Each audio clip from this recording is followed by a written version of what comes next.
People make time for everything and everyone else in their life, but they never make time for themselves. If you go up to someone who you know and say, like, would you like to catch up for coffee? Let's do coffee. They're like, oh, I can't this week, but I can next week. How about Thursday, 7 p.m.? Perfect. I'll see you at this place.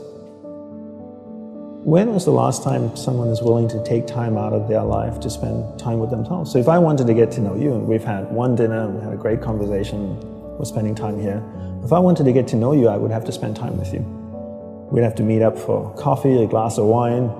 If I really want to get to know you, maybe we meet up once a week. Every Friday night we go out for a glass of wine, we chat for a couple of hours. After a year, I'd get to know you really well, you get to know me really well. But it requires me spending time with you. So if you want to get to know yourself, you need to spend time with yourself.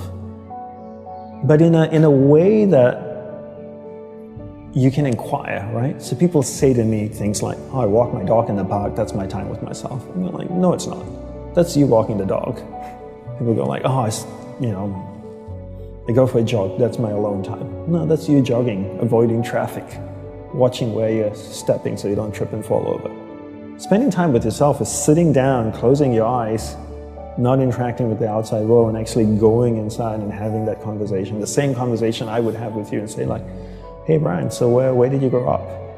You know, you said California, do you like to surf? No? Hate the water? Love the water? Tell me, right? And people don't have that conversation, and because they don't have that conversation with themselves, they don't end up knowing what they want in life.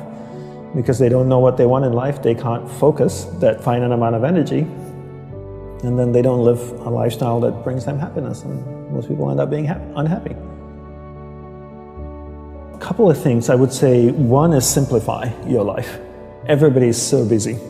Everybody's got a lot of things to do. We don't actually have a lot of things to do. Right. We like being distracted because then we don't have to think about ourselves. And we don't have priorities in life. Most people don't have clear priorities in life. You know, for me, my goal is to simplify my life, simplify the number of people in my life, and simplify the number of things in my life. We only have a finite amount of energy each day, right? But every year, we have more people in our lives. Is that a fair statement? More Facebook friends, more people you're connected with, but your energy stays the same. So that's not a proportionate growth. If your energy is increasing every year proportionately with the number of things and people in your life, then we don't have to talk about this. But your energy level is the same. But the amount of people and things in your life are growing almost exponentially. So whereas that doesn't work. So for me, it's always about simplifying first the people and things into your life, into who and what's most important, taking that finite energy that you have each day and focusing. Second step is learning how to focus and concentrate that finite amount of energy into the people and things that truly matter. Now you start to create a lifestyle that you actually love because you're invested into people and things that matter. And the byproduct of that is happiness. And you said happiness is not a goal. Is that correct? Yes, happiness is not a goal. And if you ask most people, what do you want in life? They say, I want to be happy. Right? Would that be a fair statement? I mean, literally, it's in the U.S. Constitution, I think, the pursuit of happiness. The pursuit of happiness. I always say you should never pursue happiness. Don't pursue happiness. Pursue a lifestyle where the byproduct of that lifestyle is happiness. So happiness comes as a byproduct. I spend time with the people that I love. What is my byproduct? I'm happy. I spend time with people I don't like. I'm not happy. So don't pursue happiness. Pursue a lifestyle that gives happiness. But in order to pursue that lifestyle, you need to be clear what you want in life. What's your purpose in life? And people don't know this because they don't spend any time with themselves. People think that the more you meditate, the better it is. So 20 minutes of meditation is not as great as 3 hours of meditation. And it's actually not how we work. For us, we believed in quality as opposed to quantity. We spent the whole day preparing to meditate.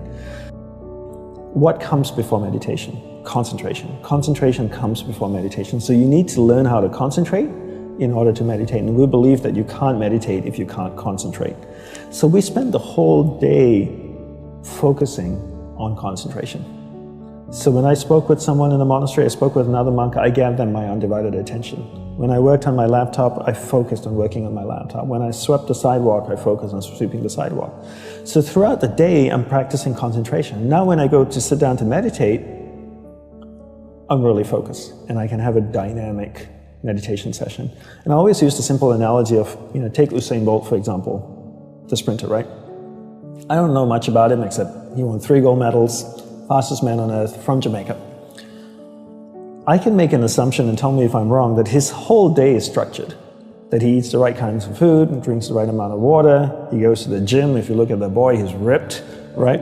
Probably works out, runs every day, I'm sure, sprints, does all kinds of things. But his whole day is preparing him for what, 9.57 seconds or whatever it is his world record is, not the other way around. And people come up to me all the time, Brian, and they say, Dhanapani, I'm so stressed out, I've got so much happening in my life. Do you think if I meditate for 5 minutes in the morning, it'll help my whole day?